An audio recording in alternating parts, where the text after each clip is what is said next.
Welcome to Why Are You Awake? I'm Paul Farahvar, your host. This week we have comedian Deanna Ortiz.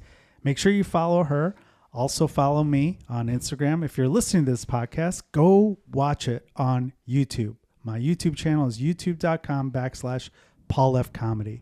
Just watch it. I know you guys are listening. Just go watch it as well. Check out my website, paulfcomedy.com, for upcoming dates and shows. Follow me on YouTube. Follow me on Instagram. Also, check out our sponsors. Hey, gang. As some of you know, I used to be a practicing lawyer in Chicago. I no longer practice, but from time to time, I need a lawyer. And when I need a lawyer, I call my friend Scott Shapiro. Scott Shapiro has been practicing law for over 25 years in Chicago. He does it all, from workers' compensation to personal injury, employment issues, and even entertainment law and contract needs. If you need a lawyer, call my friend Scott. 312-648-8800. That's 312-648-8800. Or you can email him at scott@scottshapirolegal.com. Tell him I sent you. You're welcome. You love sex. Everyone does.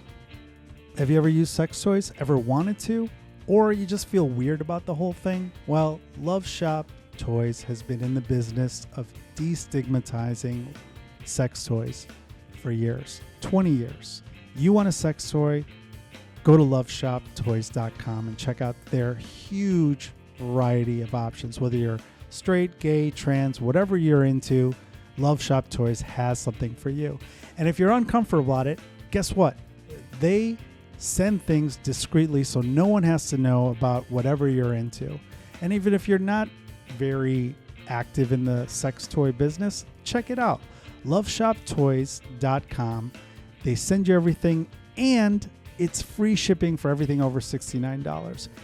In addition to the free shipping, if you use the code AWAKE69, you get 20% off your whole purchase. That's right, AWAKE69. Go to loveshoptoys.com/awake69 right now and get your stuff. Get your toys. Have some fun. You're welcome. Hey, it's time for Why Are You Awake? Paul Farahvar here. This week we have award-winning comedian, not once but twice awarded comedian of Best Comedian in Chicago, Deanna fucking Ortiz. Hey, Deanna. Hi. I can't believe I'm here with a champion. Wow, a two-time champion. It's our first champion on the podcast. Congrats. Thanks. How has it changed you? Oh, I demand so much more now. Your rider requires what? Yeah. Drum kits and just random shit, expensive things, bottles of champagne to do a show at the Laugh Factory. That's right. what I text the bookers and I say, I need this. Did you not see Who I Am Now? Yeah. Chicago's best. Don't you know? Has it, it's opened doors though, right? Absolutely. Yeah. Yeah, absolutely. It's crazy. It's absolutely insane. I remember I was runner-up years ago. Great. I didn't win. That's okay. But I won for my old podcast, Singles Only, which was cool. Didn't really do anything for me. Yeah, I think runner-up is they're like, who do you remember who won? Sarah Perry. Oh, great. Yeah. Yeah. A star. Fucking piece of shit. No. She's my friend. She's my good friend and I love her. We'll talk about her later when the cameras aren't rolling. No. But yeah, I think, at the end of the day, the Chicago reader voting is a popularity contest. Yes. It really is. And the marketing that you put into yourself as the person that people are voting for, gives back. And so I think that if I put in all of this work in marketing into myself and then I won it, and also I have it's like this big combination of being prepared and having all this material and stuff that you are able to do and also winning it at the same time, then that has gotten me a lot of opportunities, which I'm incredibly grateful for. Well, I just remember some of the times where they have that contest. I didn't even know some of the comedians. I was like, this is not even real. It's not, sometimes it doesn't feel like a real poll of Chicago comedy especially, but it's like if you submit and you get enough people to vote for you, then you'll win. Right. But people think that it just automatically means that you're going to get stuff, but if you work in the scene and you have, if you're prepared and also you get this, then I think that combination is really powerful. Yeah, that sounds like something in a self-help book. Yeah, which you can buy. Deanna Ortiz. I'm here to plug my new book. So you've been doing comedy. How long have you been doing comedy now? 10 years. 10 years? Yeah. I feel like you were doing it longer than that. When was your first? Did you take breaks or something? No, so I moved. My first open mic was when I was like 18 or 19, but I don't count that because Oh boy, here we go again. That's the Calvin Evans rule of comedy. I was still in high school. I didn't know what I was doing. I did open mics every once in a while. I moved to the city when I was 21, and that's when I started actively pursuing comedy. 3 comedy. years after that. Yeah. So 13 years ago was your first open mic. Yeah, but I was like in improv and doing stuff like that. Sure. I didn't know what a set was. I didn't know how to write a joke. I didn't know. I just would get on stage and ramble, and then and some of it. How has that changed? No, I'm just somehow there's structure. Yeah. But now there's structure. Yeah. And so then when I moved to the city, that's when I actually started, because that's when I started going to open mics more consistently, because I was able to get into those open mics. Right. Because an 18-year-old going to Shubas, I would get turned away. But yeah, so I counted as 10 years. That's what Calvin does. And a lot of people, we always lie the other way now. When you're starting, you lie about. Everyone who just started doing stand-up. 10 years. Yeah. Everyone who just started doing stand-up has been doing stand-up for 5 years. Well, when you were doing it 5 years in from your first open mic, you probably said 5 years from that day. And now we're going but now looking back, I'm just like, I wasn't doing shit back then. I wasn't doing anything. I wasn't getting booked on shows, but I was definitely going around saying that I do stand-up. Right. Because it was cool. Because I was in high school. I was hosting an open mic, and I would do that once a week, and that was me starting comedy. Yeah, and I didn't think, I was like, oh, I don't need to do this. I get free stage time. Totally. Yeah, absolutely. That was all we did. Yeah. So 10 years ago, you're from the improv world. Kind of. I mean, I took an improv class in college, but I never went through second college. I went to a community college in Elgin, Illinois. Oh dear. Elgin, Illinois Community College. No one's gonna give a shout out. Yeah, just wait. You see the ECC people in the comments. Were you in high school though? Were you like a theater kid? Kind of. I hung out with the theater kids. I was in student council, honors classes. I was in varsity choir. But I never did any of the plays. I think I was just too busy to do plays and musicals. Key grip. Yeah, no. No, I got to be on the stage, but choir was mostly my thing. Choir and student council. That's where I was. I was on student council too. Yeah, I was vice president of student council. Wow. How big was your school though? Huge. It was a really big school. Okay. Oh yeah, we had a lot of people, and the year that I graduated, that was the biggest class that they ever had. What was your campaign? How did you win how many people did you beat out? I think 2 other people. Okay. But I was popular. Yeah. Popular and fun and charismatic. Yeah. Well, I just remember when I was running for Senate my freshman year, you could only vote during lunch, and my friends wouldn't go vote. I was like, guys, just get up. Like, nah, I don't want to get up. Oh my God. It was like literally from the bench where we were eating to go outside, and there was no line. I'm like, just you guys. I'm begging you. I need to. And I lost that year. There was 6 senators that win, and there was Sarah Perry won. And Sarah Perry somehow won. It was 7 people running, so I was the only one that didn't win. Oh no! And I was in the popular crowd allegedly, but none of them would fucking vote. No, I had goody friends, but also the only people that were able to vote were other student council people. So it was like, what? I'm pretty sure. Don't quote me on that, but. I'm pretty sure. Yeah. Wait, so the general public couldn't vote? I think so. I think it was just the other student council members. I don't know. That's not even a popularity contest then, Deanna. You were just popular with the student council. Yeah, but I was also popular in regular life too. Well, there's no proof of that. There is proof. I mean, everyone that was on student. Did you see Election, the movie with Reese Witherspoon? I have, but I don't remember a lot from it. Like she thought she was popular, but like. Everyone thinks they were popular. Yeah. No, I hung out with the popular. I went to popular parties. Did you do drugs and shit like that? We drank a lot. I smoked weed sometimes. We didn't do any crazy drugs. I still don't do crazy drugs. What did you get in your ACT? I don't remember. 30? 31? No way. I don't know. You have the new record on the podcast. Oh, is it? Is that a question you ask everybody? No. I was smart and I squandered it. I was smart and I chose to go to a community college because they I got in for free because I was in the top certain percent of my high school, my graduating class. If you had 30 something, you could have got a scholarship to like University of Illinois. But I didn't want to go. Why? Because you're afraid of the real world? Yes. I was going to go to culinary school. And so I was like, I got into Kendall College and I got into Le Cordon Bleu and I was fully going to go to these schools. I got into UIC and I was going to go to UIC, and then I had started doing stand-up at that point, and I was just like, this doesn't feel right. Like, I don't want to do culinary. I don't want to go to school. I don't know what I want to major in. It just feels like a waste of money. And so I told my parents that I didn't want to go to school. Instead, I went to the community college down the street and I got in for free because my grades were so good. They gave me free, Is a community college like $100 anyway? Yeah, I mean, honestly. But if you graduate in a certain percentage of your class, you get all your tuition waived. And all I had to do was pay for the books. And then my parents paid for my books.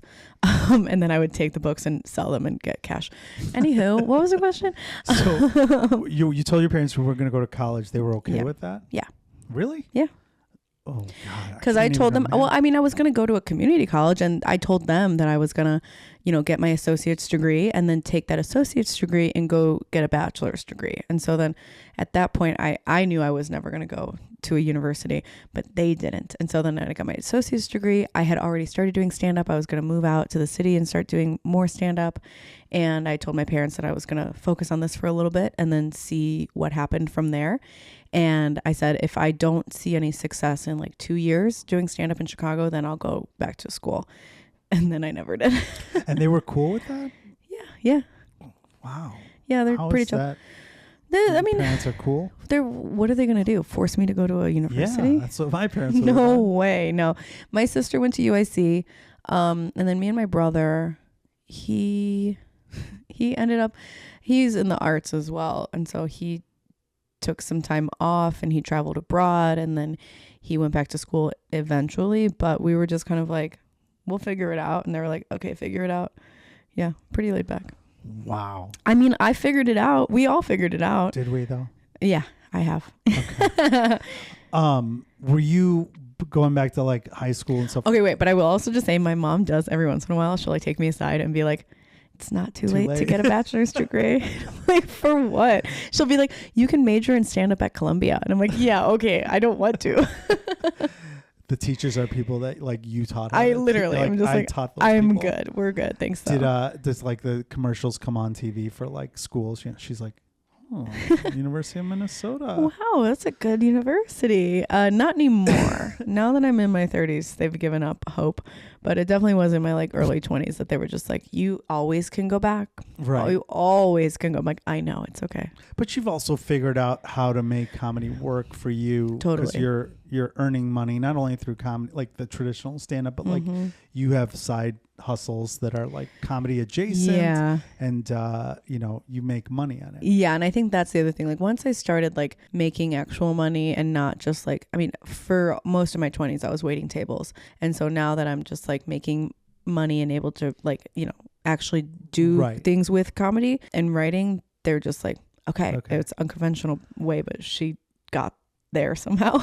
When I was in law school and I was in a band, my dad was I'm gonna cut you off because they were paying for it. I'm like, okay, that's fine, because I was making money in the band, because we were all in different fraternities and sororities, and so every time we did a show, it would pack the place because everyone would show up. $5 cover. We're like all made money, and my dad's like, how are you making money? With music? I'm like, because I'm a fucking marketing genius. Because I'm good at it. Yeah. No, I was not a good musician at all, but I had people surrounded that were good. Then he was like, yeah, okay, do whatever the fuck you want. But then I still went to law school. Or I finished law school and became a lawyer for 20 years. Like an idiot. With all those I know. I was lucky. I was admiring your awards. Those are degrees. Those are degrees, not awards. Some are awards. I may not have won best degrees comic, and awards and framed pictures of guitars. But I am federally barred. Still? If you wanted to practice law, could you? No, I'd have to go active. I'm non-active. You'd have to go take back. Some courses, because it's been 4 years. Yeah, 4 years now. Jesus Christ. You'd have to go back and be like, please. I don't think it's that hard. I'd be like, okay. So going back to high school, were you staying up late? Were you like a night owl back then, or no? Yeah, so definitely. What were you doing? I was on the internet, famously. spent a lot of time on the internet. Yeah. You're so popular. I thought you'd be out and no, about. I'm up texting my friends. I mean, if I'm going out with my friends, like there were parties that like during the week. No, weekend. Like we'd go out, hanging out with friends, driving home, you know, high. Sorry, Mom. But there were friends that parents would let them drink in the house. So I'd like go and sleep over at their house and just like, you know, we'd get drunk and sneak out and walk around the northwest suburbs. But on a weeknight, like I really do remember being up late at night doing homework and like falling asleep while I'm like actually trying to finish my homework. That I'm just like, this is crazy. But I feel like I'm very good at falling asleep. Like I can fall asleep no problem. Maybe I'm gonna jinx myself. Right. I've never had an issue with insomnia. I've never had an issue with anything like that. And that's kind of always how it's been, where like I'm just like able to, you know, stay up and rally and go out until 4 o'clock in the morning. And then when it's time to go to bed, I'm just like, yeah. So when you were, let's go back to high school, or before, what about when you were like a kid? Did you stay up, or your parents let you stay up late, or no, like watching TV and stuff like that? No, like sleepovers and stuff. We'd stay up late. Me and my siblings would stay up late if our cousins spent the night. Like midnight? Oh, like 2-3 o'clock in the morning. Oh wow. Oh yeah.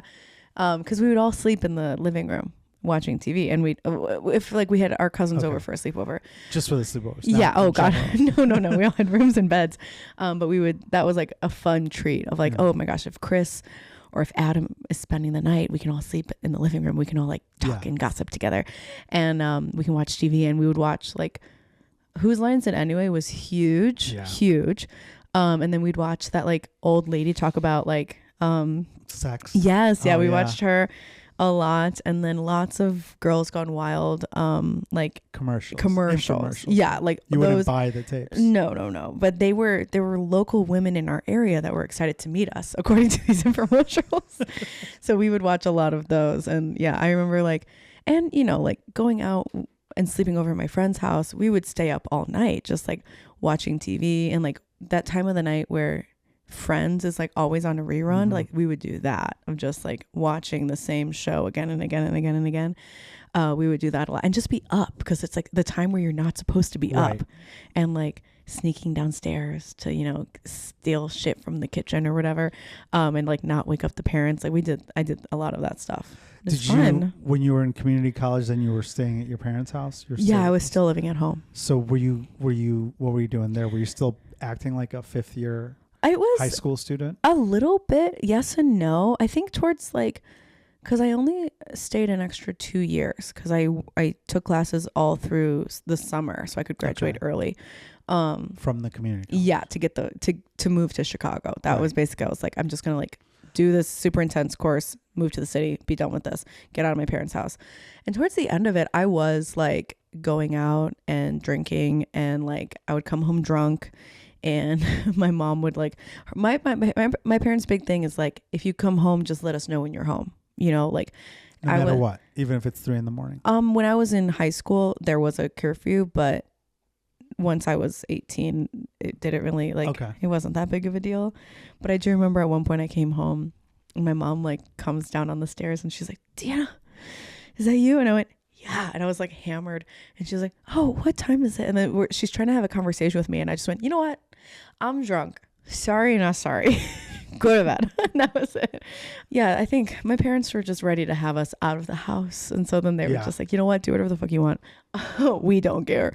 But the nonsense that I got into late at night when I was in high school was sneaking out of the house. We'd sneak out. Just the process. There wasn't anything to do. Yeah. We'd sneak out of the house and, take the car and put it in neutral and like push it down the street, all that stuff. Because you can't start it next to the window, because that's where my parents are.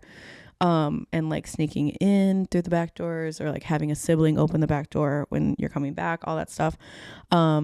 But then we just walk around. Like, I remember we would walk. That's what every girl did, it seems like. Yeah.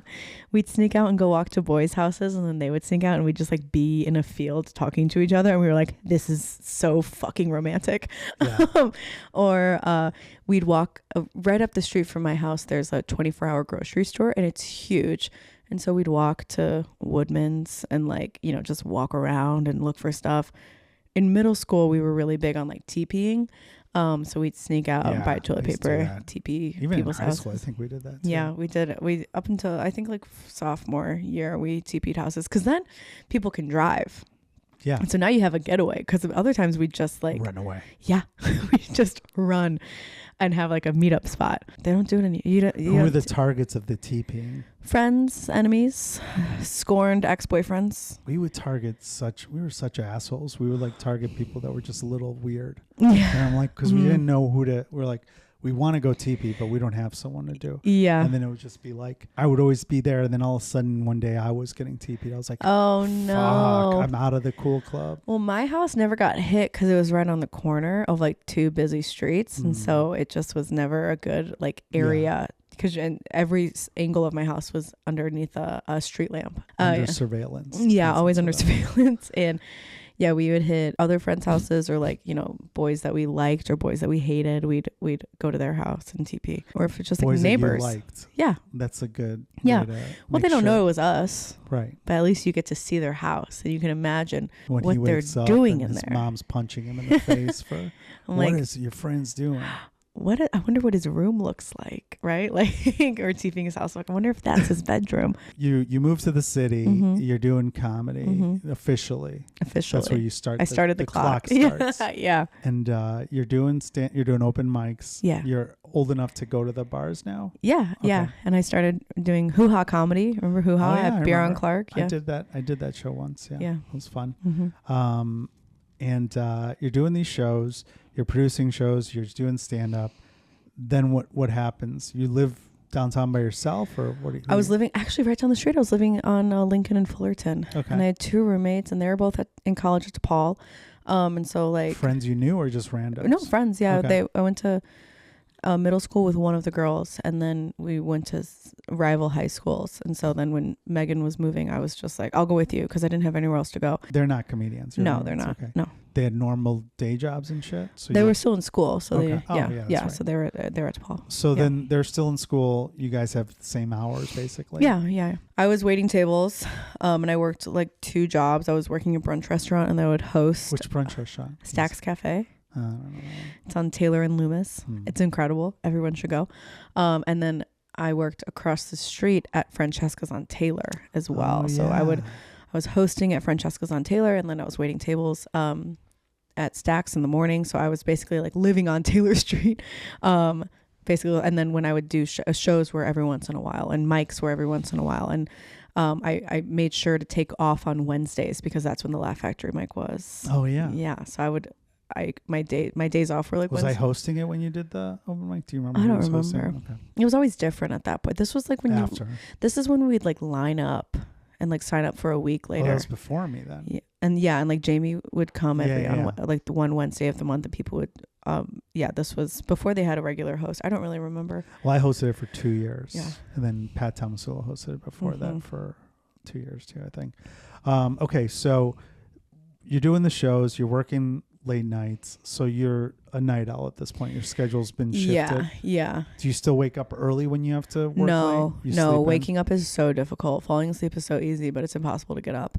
I would like have to force myself to get up, and then like if I'm out late at night doing like at an open mic or wherever I was, out with friends, whatever, getting home late, going to bed, which I'm really good at, and then having to get up and go to work and work from a brunch shift into a dinner shift.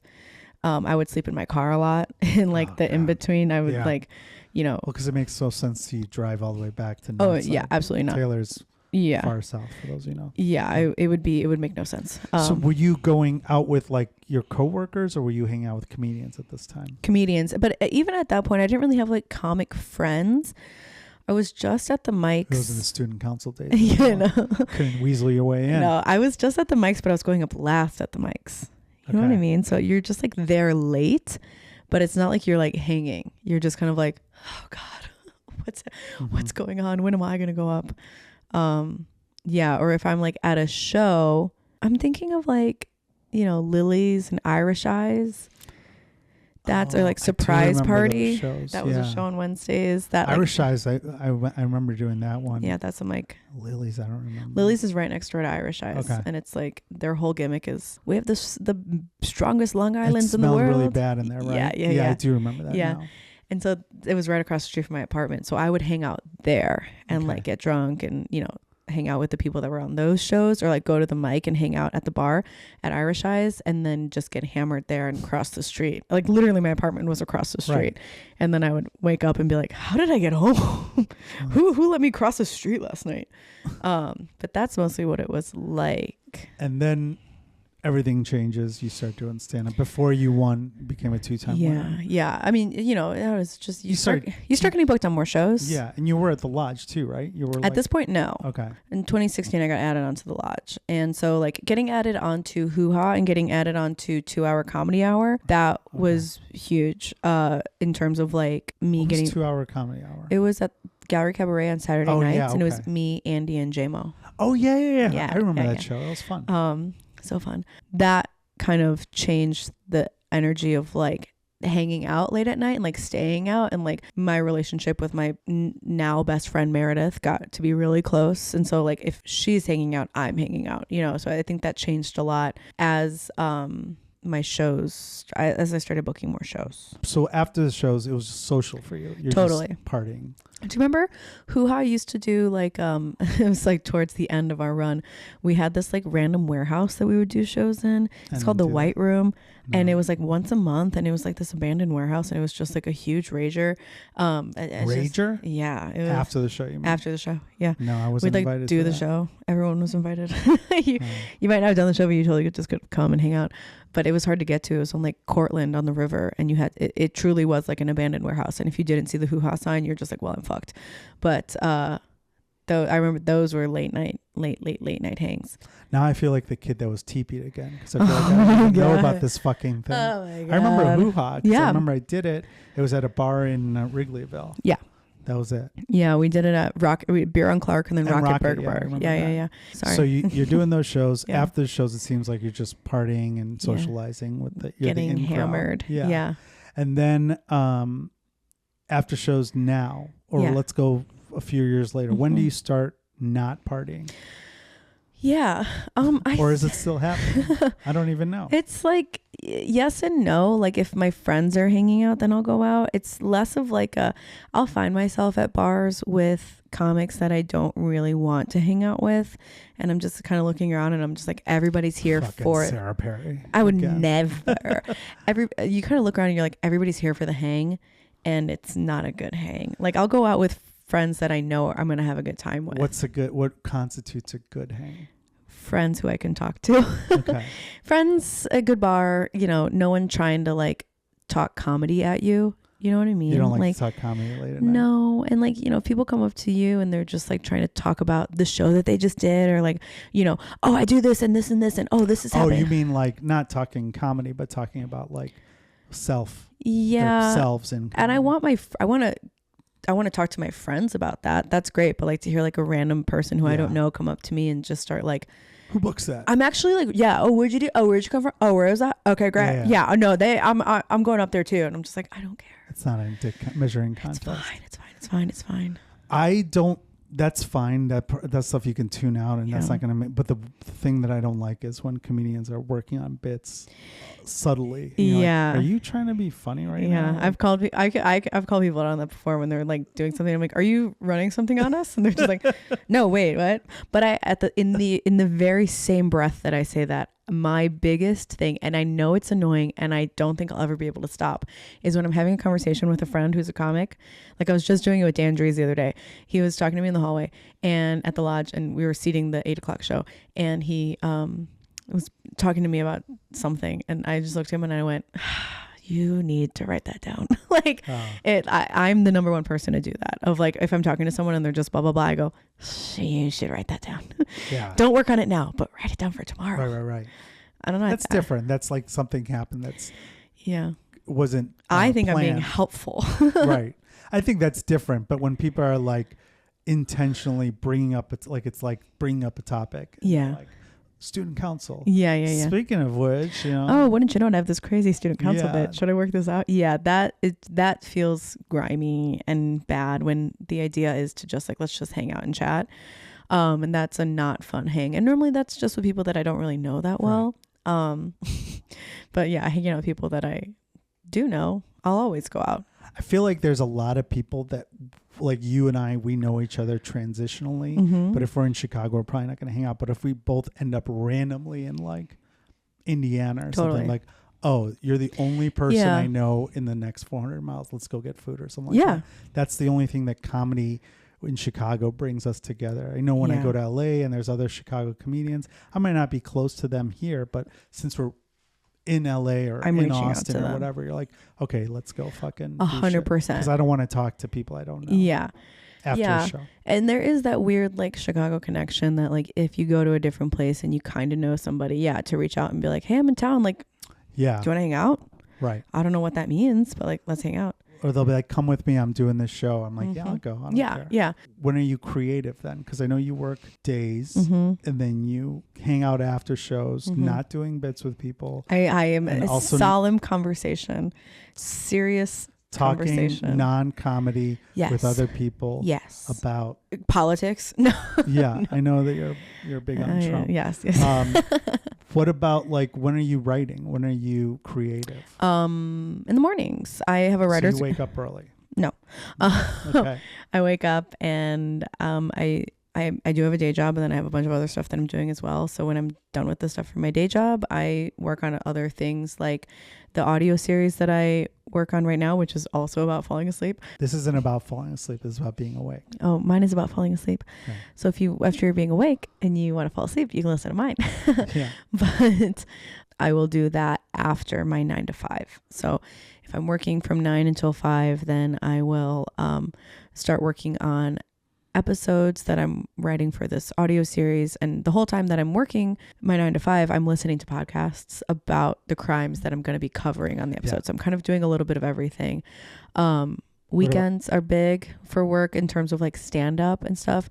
I meet with a writers group on like Fridays. Other comedians? Yeah. Okay. Yeah. That we like work out stuff that we're that this like feels a lot like that white party in Cortland that I wasn't invited to either. Fucking bullshit. You're not invited to the writers group. You were invited to the white party, but you're not invited to the writers group. I wasn't invited to the white party. I'm sure you would. Sounds racist already. It's called the White Room.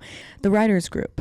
It's a writers group of 2 other comedians who we write for each other very well. And like whenever people, that's great. Yeah, it's amazing. Whenever people say like, oh, I wish I want to join the writers group. And I'm like, honestly, I don't know how to write for you. I know how to write for these other 2 people who know how to write for me, but you need to find a group who can write for you. Yeah. Like I can't write for, insert white man's name here, but like he could find somebody to work with that could help with each other, and like they guys just don't like to hear that. They're like, I want to join your party. And I'm like, start your own party. And they're like, I don't want to. Yeah. I want someone to do the admin for me. But I meet with a writers group, and that's super helpful in terms of comedy stuff. And then on the weekends, that's when I do a lot of like editing clips and scheduling posts and doing stuff like that. Because my day job's in social media, so I like know how to do all that stuff already, but it just has to take the time to schedule these posts out and publish them. So that happens on the weekends. And also lots of writing and like working stuff out happens on the weekends. I've also been known to I have my iPad here too. I've been known to bring an iPad into a green room.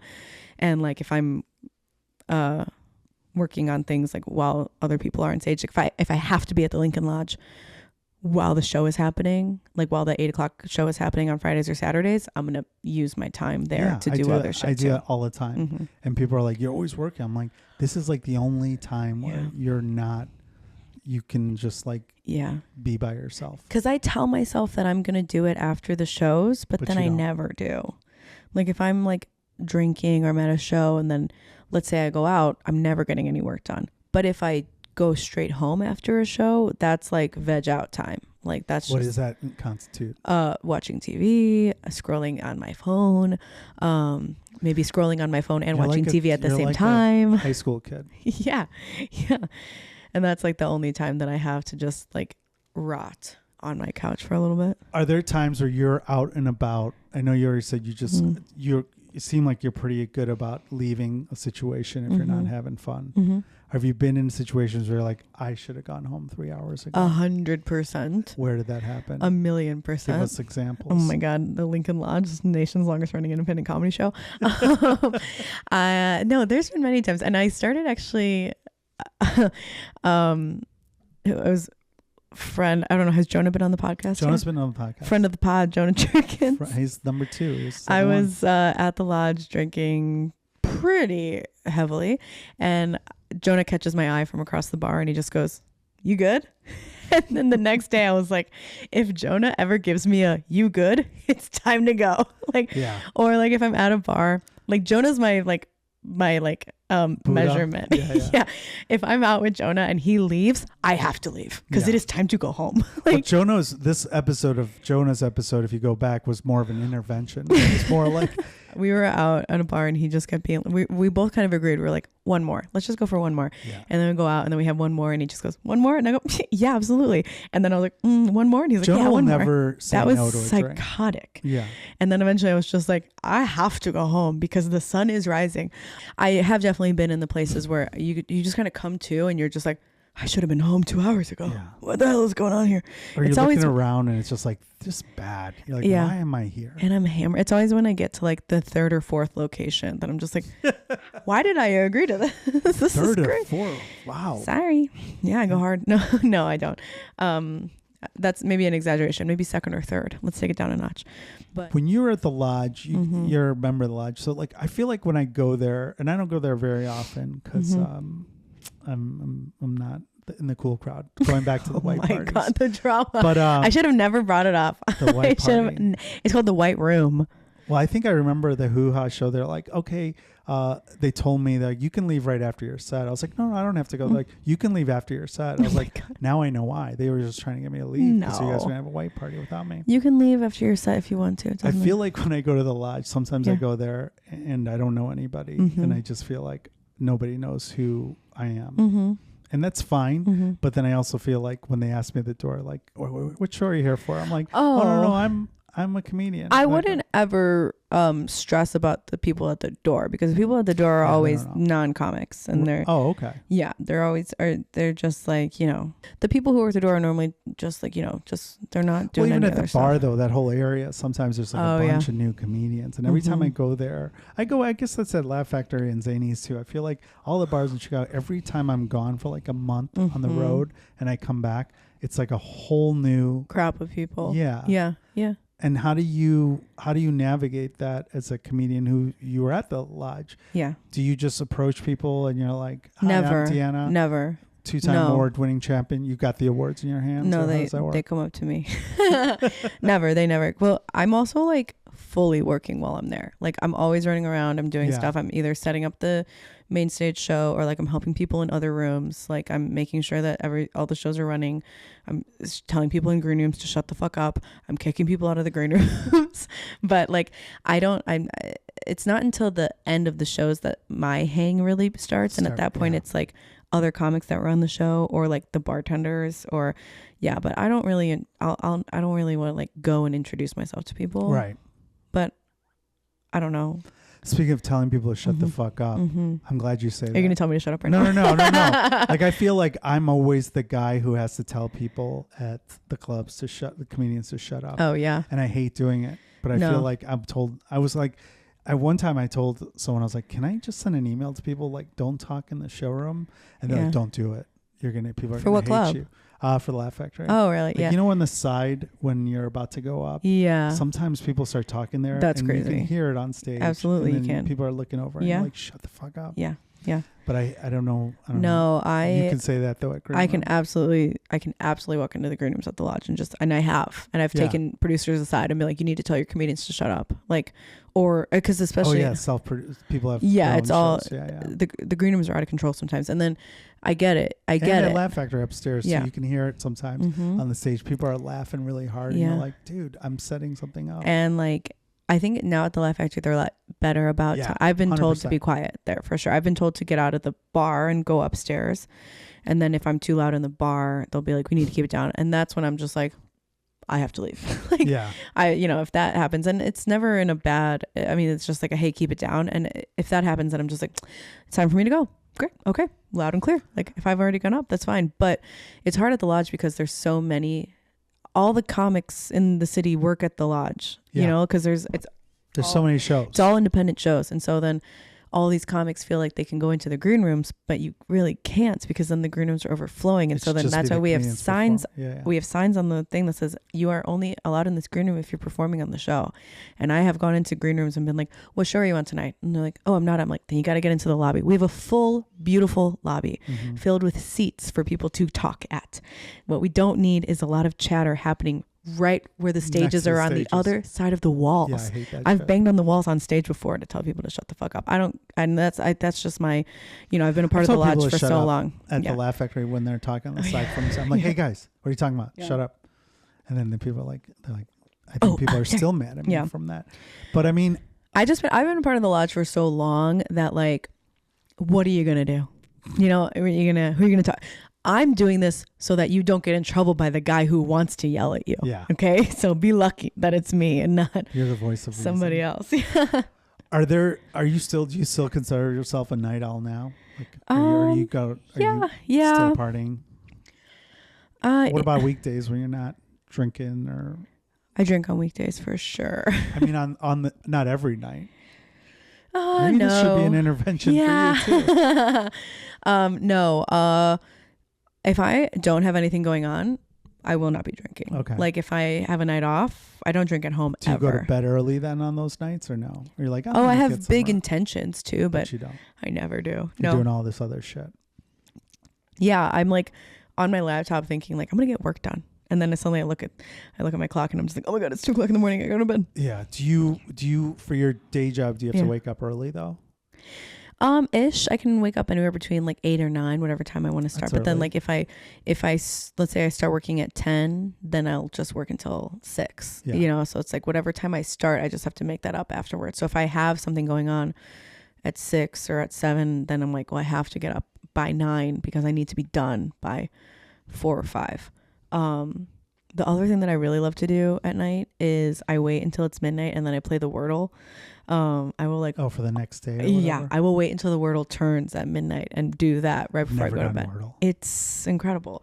The Wordle and the New York Times connections. Like I've been at a bar when it turns What's the New York Times connection? Connections is like find the common thread between all of these words, and so it'll be like, blue, red, and like two other colors. And if you get them all together, it's like, yeah, these are all primary colors, or it's just like, a Cincinnati, Columbus. There's only 3 primary colors. Okay, that was a bad example then.